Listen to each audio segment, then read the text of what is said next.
What's up, everyone? Welcome back. Today we're doing another snapshot. I missed last week's due to Thanksgiving, although, if I'm being honest, I wasn't expecting them to release a snapshot the day before Thanksgiving, but who am I one to complain? So, let's just cover the stuff from last week before hopping into this week. Last week they added dripstone, pointed dripstone, and the Dripstone Cave.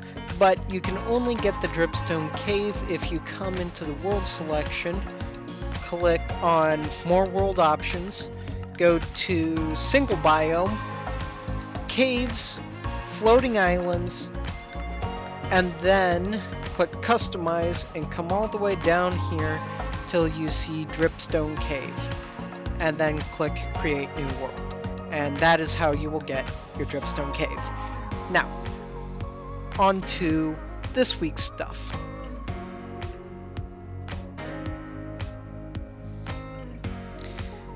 We're in what I've created. It's a dripstone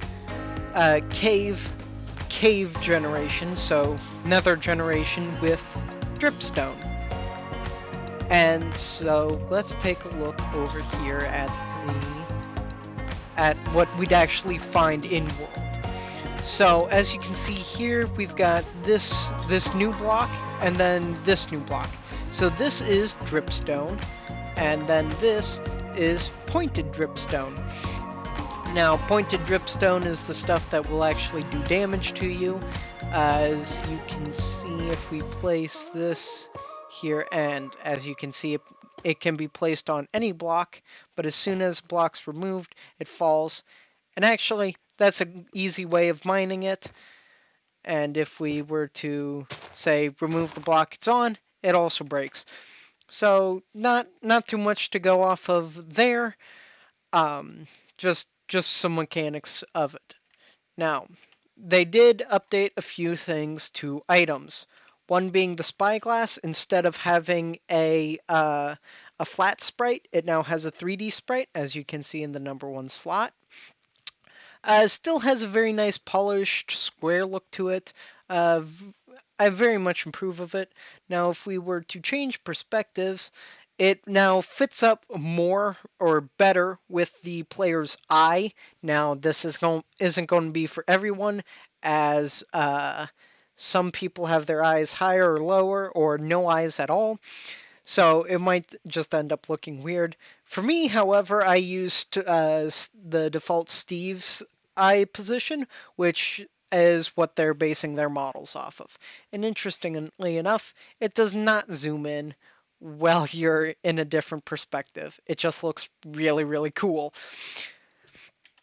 Now, candles, they have a more clean texture. I actually kind of look like it. And there are a few more things with the leather now prevents all form of freezing. If you remember in the last one I did when we introduced the powdered snow, it was a mechanic that they were introducing, and they were going to introduce it as a full set of leather prevents freezing, and they scrapped that and just said any piece of leather armor prevents freezing. I'm actually a little disappointed of this. I think it's kind of silly to go, oh yeah, I will never freeze. All I'm wearing is a pair of leather boots. It's like, yeah, nope, my arms can't freeze off or anything like that. But that's what they did. And another thing is, as you can see, bundles. If you look, it will tell you how many items out of 64 are in it. And when emptying your bundle, you just basically dump it into the world. Now, these are just two very minor things to actually look at, but the clock and the compass now have a new texture to give it kind of a more polished look. And honestly, I'm not really sure where I am from it. And as you can see, I put the candle away without touching up on it, but they did change the sprite so it is only one candle. Now, If we come here and get out our dripstone, you might be going, okay, so great. Well, I got this bundle here, and if we go game mode, survival, and pull out our trusty pickaxe, just kind of throw it on the ground. As you can see, dripstone's actually pretty soft as a material and doesn't really need anything. You can just mine it with a wooden pickaxe. So it's not a hard one to get. Now if we pull out our dripstone, our pointed dripstone, and let's make a big spike and just kind of jump off. So as you can see, from like one block up, it does half a heart, something like that. And if I remember correctly, it was like, when I was reading the article, it was like one block above of it does a full heart, and it may just be my saturation that's refilling it quickly enough that I didn't notice it. But then it was like, if you're 2 blocks up, it does 8 or something like that. It was a weird,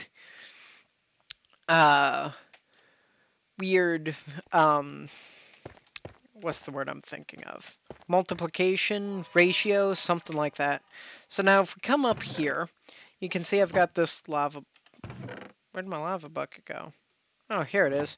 So if we place our lava bucket here, and if I come over here, I've got a water bucket, and I'll place that there. Now, as you can see, the dripstone's now actually filling up lava, which means, and this is pretty cool, and it will do it for water as well. It's just, I've sat here and watched this for quite some time actually, and it seems like it's a very random amount of time before the cauldron actually fills. If we can get the water to do it, and I don't know if we can, we may have to come back and check on it. But what I find interesting is, here we go. As you can see, it's not quite a full thing of water. I can't take it up in the bucket. Whereas with lava, it just fills up instantly, since there isn't really a level of lava. It's either full or not, which I found kind of interesting. So that's pretty much it for the dripstone. I've touched on how to get it, how to find it, and how to get it in your world. Sadly, though, you will only get the dripstone cave biome. But now, if we come down here, this is every Redstone's engineer's like favorite item. The Sculk sensors. Now, I kind of accidentally made a perpetual machine. As you can see, it's still going. I was playing around with the idea of having, you know, in movies how one light, in like a fantasy movie, the adventurer walks down the hallway, and then it's a dark hallway, it's kind of narrow, and then one light turns on, and as he's going down, the light turns off, and the next one turns on. That's what I was kind of going for. But instead, I kind of created a perpetual machine because the sensors are now sending back the redstone vibration. So maybe it's not far enough away. I'm not really sure. Now, as you can see, I've got these two sensors that are quite far away, and both of them have activated. So these guys have a ridiculously long range. Now, if we were to stand completely still, okay, you're turned off. And can we... There. So, what counts as vibrations looks like block breaking, as you can see, block placing,